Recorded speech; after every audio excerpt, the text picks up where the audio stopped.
So in today's video, we're talking about the part of the spiral that everybody wants to know about, which is the threshold. And the threshold is like the turning point. It's like the edge of clarity and momentum. And it comes after you've kind of served your time in the liminal space.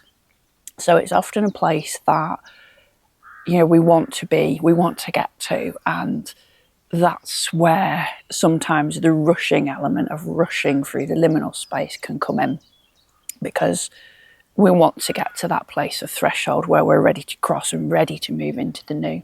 And as I've talked about in some other videos, I think because of the culture that we're in now, we struggle with kind of making a clean cross. And to be honest, from my own experiences, I don't know if we're meant to make a clean cross, There's a lot of kind of shuffling backwards and forwards, and, especially when we're in liminal, we think we're moving towards the threshold, then we sort of feel pulled back again into the darkness of not knowing.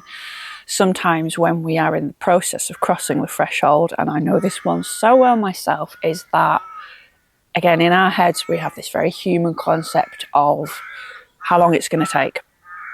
And it always in our heads is a lot quicker than it is in reality. So it can be a slow embodied process, and sometimes, our little human, as some people call it, or our conscious minds can really kind of get in the way and try and keep us to a time scale.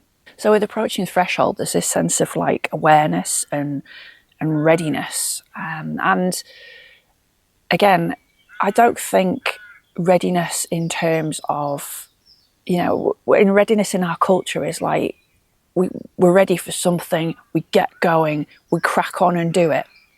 And that's not the same kind of readiness as we have at the threshold. It's a different feeling of readiness, and it's what that readiness looks like for you as an individual.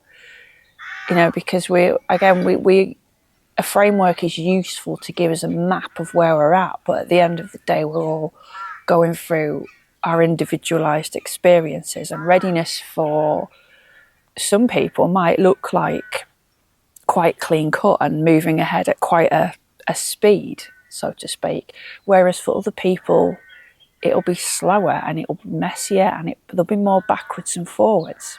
So what I do when I work with people who are sort of approaching and ready to like cross the threshold is that we will, again, it's not just trying to race to get ahead. It's more taking stock of where you are and also acknowledging everything that has come before. And that can be like, a lot of people don't want to do that.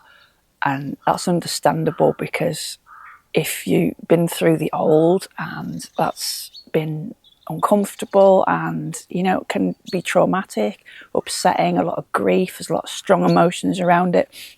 You don't necessarily want to delve back into all of that. Some people won't want to delve back into all of that. Some people will want to go back to how things were. And I think when we are approaching the threshold, it's important that we can just kind of take that look over our shoulder and acknowledge what has gone before, what has happened before, without sort of being sucked into that and pulled back into that as our current lived experience.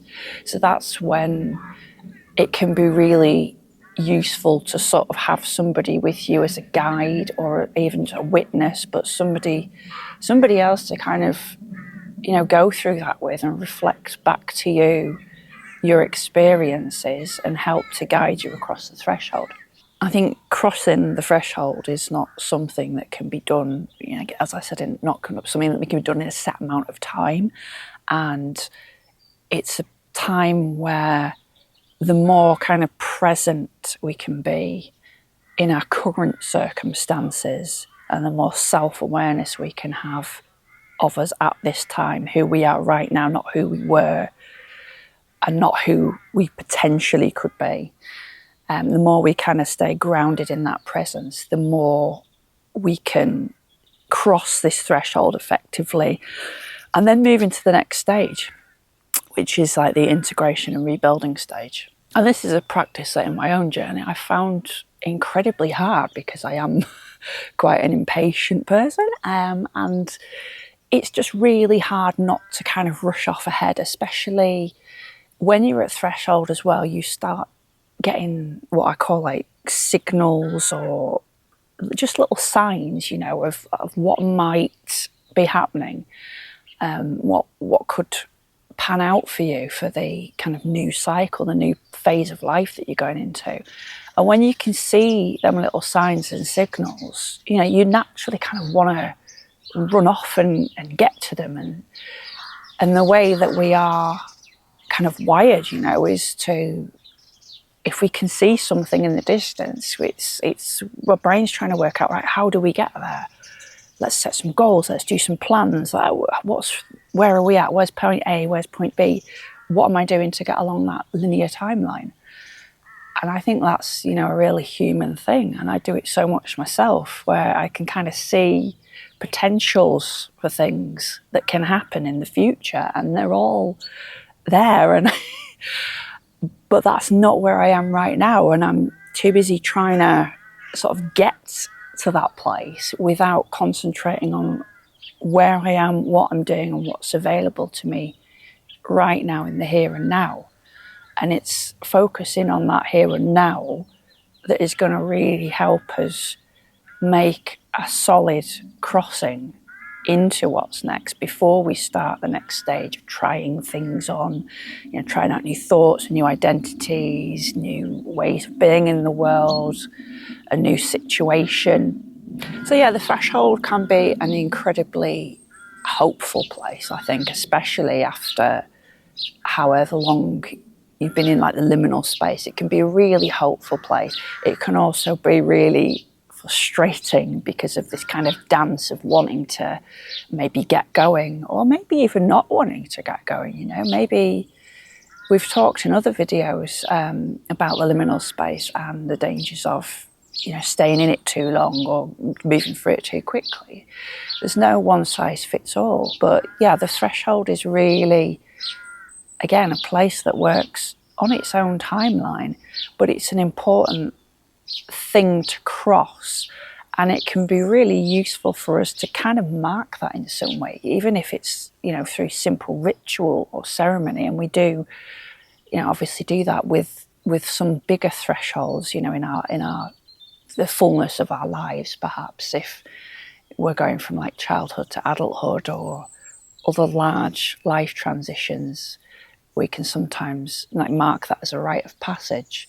But even what we'd perceive as like smaller ones, you know, just changing identity, the sense of self, this big one around midlife, you know, it can be really useful to kind of mark that in some way.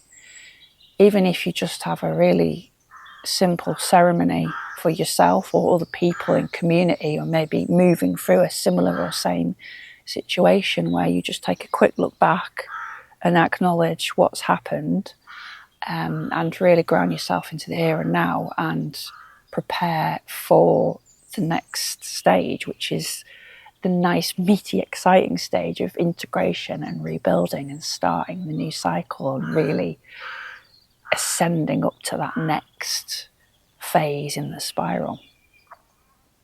So hopefully this video has been useful for you. Let me know where you're at in the spiral. Also, if you feel like you need a bit more orientation and want to explore the other stages of the spiral, I do have a free workshop which is called Finding Your Footing After a Life Transition. I will pop a link in the description below, or you can find out more on the website as well. Otherwise, take care and I'll see you soon for another video.